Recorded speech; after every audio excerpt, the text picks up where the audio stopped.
Hey everyone, it's Brandy and welcome back to my channel, Brandy Janae's Bookshelf, and today I'm going to be doing another first impressions video.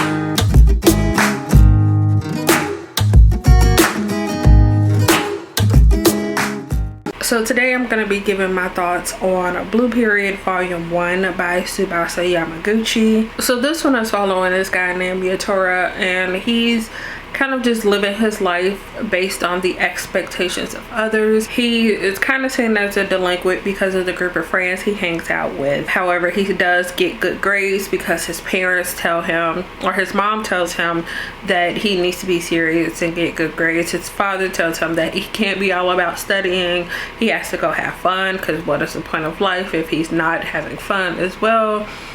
And he's kind of just going through the motions basically, and nothing really has a meaning to him. But then one day he's at school and he stumbles into the art classroom after school is over, and he sees this painting and he ends up talking to the girl who's working on it, and then this kind of spikes a passion in him.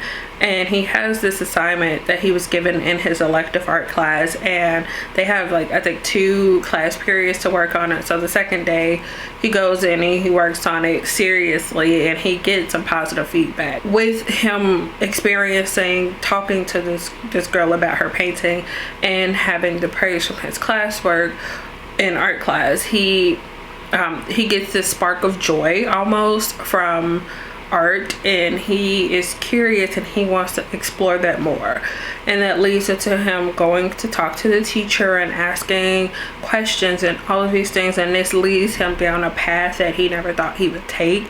He found something that he's passionate about, and he is actively trying to pursue it, even though he's still not sure if that is the right decision or not. So starting right off, I gave this one 4 out of 5 stars, and I will kind of go into little details about why that is.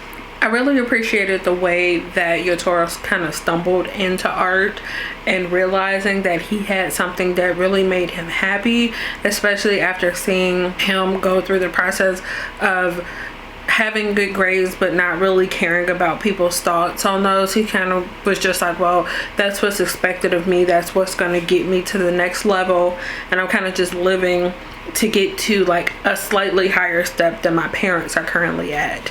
And he finds something that he's really passionate about, and honestly I feel like that's something that everybody deserves to have in their life, something that truly makes them happy and have the ability to go out and do that thing. That was like one of the things that like really drew me into the story.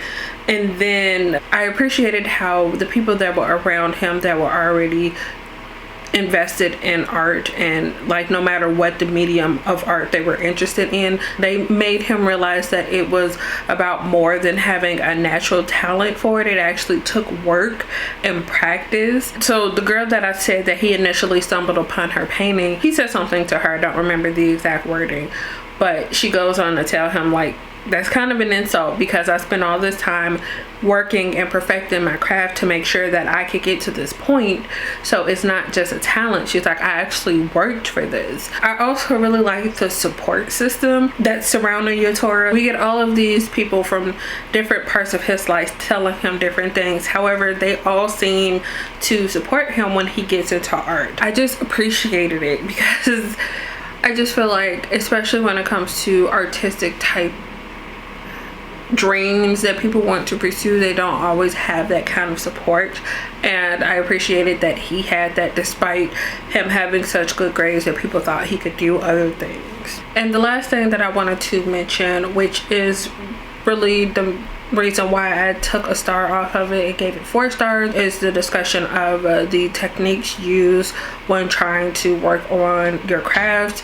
And I felt like it was heavy on those details, almost to the point where it took over the storyline. I feel like this could be beneficial for you if you're interested in art, like if you're very basic understanding and you're interested in learning some basic skills. However, if you aren't interested in all of those little details, I felt like the story was kind of bogged down by those details. I appreciate having those details to be able to have a more understanding for either people who want to know those details or who don't know things, and it might help them understand why certain critiques were made about certain things. But as far as the flow of the story, I felt like that took a lot away. I feel like those type of details are a person by person thing that you either will like or not, so that's all completely up to you. I think as far as this first volume, that's all I really have to say. I did enjoy it. Like I said, I gave this one 4 out of 5 stars, and I'm gonna be looking out for this series in the future so I could continue on and see what happens with Yatora and the other characters who are brought up in here. Let me know if this would be something you guys would be interested in reading in the future. Thank you guys so much for watching, and I will see you again in the next one. Bye.